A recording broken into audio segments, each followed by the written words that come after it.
پاکستان کے خلاف نفرت انگیز مواد، سوشل میڈیا کا استعمال، افغانستان اور ہندوستان کا گٹھ جوڑ بے نقاب۔ افغانستان کے ایما پر المرصاد نامی سوشل میڈیا ہینڈل زہر اگلنے کے لیے استعمال کیا جا رہا ہے۔ مقصد دنیا میں پاکستان کا منفی تاثر پھیلانا ہے۔ یہ پلیٹ فارم اردو، پشتو، عربی اور انگریزی کے علاوہ متعدد زبانوں میں مواد نشر کرتا ہے۔ بھارتی خفیہ ایجنسی را مالی تعاون فراہم کرتی ہے اور افغانستان پروپیگنڈا کرنے کے لیے منفی مواد تخلیق کرتا ہے۔ اس کے حالیہ مشن پاکستان کے غیر قانونی افغانیوں کو ملک سے نکالنے کے فیصلے کو غلط ثابت کرتے ہوئے عالمی برادری سے ہمدردیاں بٹورنا ہے۔ کینیڈا میں بھارت سے آزادی کے حق میں ریفرینڈم میں 65,000 سے زائد سکھوں نے شرکت کی۔ انڈیپینڈنٹ پنجاب ریفرینڈم کمیشن کا کہنا ہے کہ ریفرینڈم مقتول سکھ رہنما ہردیپ سنگھ نجر کے نام سے منسوب کیا گیا تھا۔ 2 مراحل کی ووٹنگ میں 2 لاکھ سے زائد سکھ ووٹ کر چکے ہیں۔ 1,35,000 سکھوں نے ووٹ کاسٹ کیا تھا۔ ریفرینڈم کینیڈا کے صوبے برٹش کولمبیا کے شہر وینکوور کے گرو نانک سنگھ گردوارے میں کرایا گیا۔ ریفرینڈم کے دوران گردوارہ خالصتان آزادی کے جذباتی خلق شگاف نعروں سے گونجتا رہا۔ ہردیپ سنگھ کے قتل کے بعد کینیڈا کے سکھوں میں بھارت کے خلاف نفرت میں اضافہ ہوا۔ اور اب خبر کھیل کے میدان سے۔ پاکستانی ٹیم آج کولکتہ میں پریکٹس سیشن کرے گی۔ فاسٹ بولر حسن علی کی صحت میں بہتری کے بعد آج قومی ٹیم کے ساتھ ٹریننگ میں حصہ لیں گے۔ قومی ٹیم اپنا اگلا میچ ایڈن گارڈنز میں بنگلہ دیش کے خلاف کھیلے گی۔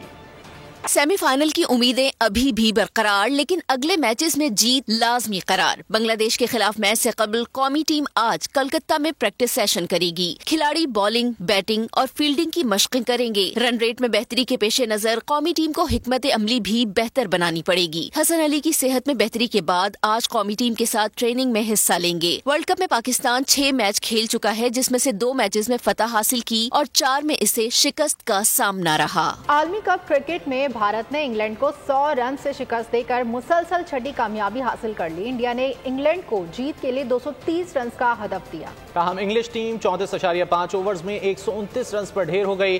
پوائنٹس ٹیبل پر بھارت 12 پوائنٹس کے ساتھ پہلی پوزیشن، جبکہ جنوبی افریقہ 10 پوائنٹس کے ساتھ دوسرے نمبر پر آ گیا۔ پوائنٹس ٹیبل پر پاکستان کا نمبر 6 ہے۔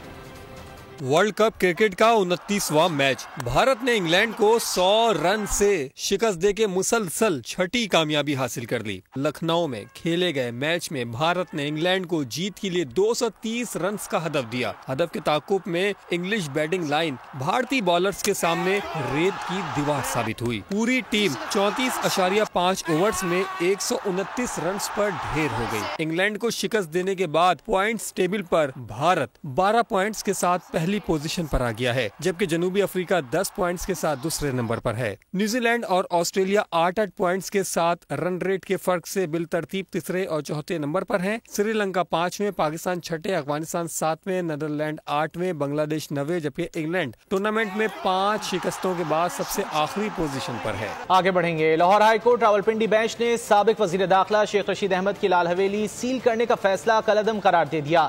میڈیا سے گفتگو میں شیخ رشید کا ساتھ دینے والوں سے اظہار تشکر، 2 سیٹوں سے الیکشن لڑنے کا اعلان کر دیا۔ کہا 40 دن کے چلے سے زندگی میں تبدیلی آئی، میرے ساتھ کوئی زیادتی نہیں ہوئی، یہ الیکشن اللہ نے مدد کی ہے اور لال حویلی کو کھول دیا گیا۔ یہ ہماری ذاتی ملکیت ہے۔ میری ماں کا جنازہ یہاں سے اٹھا، میرے بھائی کا جنازہ، باپ کا، اور میرے بھتیجوں کے بچوں کا، راشد شفیق کی والدہ کا، ان کا جنازہ بھی یہاں سے اٹھا۔ ہم 60 سال سے سارے شہر کو ایک ایک چیز کا پتہ ہے۔ ہم نسلی ہیں، ہم اصلی ہیں۔ پنڈی قبر کی دیوار تک دوستی اور دشمنی جو ہے وہ نبھاتا ہے۔ پاک فوج ہماری فوج ہے۔ ہماری سیاست ہمیشہ فوج کی رہی ہے، سب کی فوج کے ساتھ رہی ہے، سب سیاستدانوں کی۔ لیکن یہ باہر آ کے اور باتیں کرتے ہیں، ملک سے باہر جاتے ہیں، یہ لوگ گالیاں دیتے ہیں۔ ہم نے کبھی ان کے خلاف بات نہیں کی۔ اہم خبر دیں آپ کو شہر قائد سے۔ سچل پولیس کے ہاتھوں شادی کا گھر لوٹنے والے ملزم کی گرفتاری کا معاملہ ہے۔ گرفتار ملزم ذیشان پنجاب پولیس کو انتہائی مطلوب اور اشتہاری نکلا۔ گرفتار ملزم کا ویڈیو بیان بول نیوز نے حاصل کر لیا ہے۔ کیا تفصیلات ہیں جان لیتے ہیں خرم گلزار سے۔ خرم بتائیے۔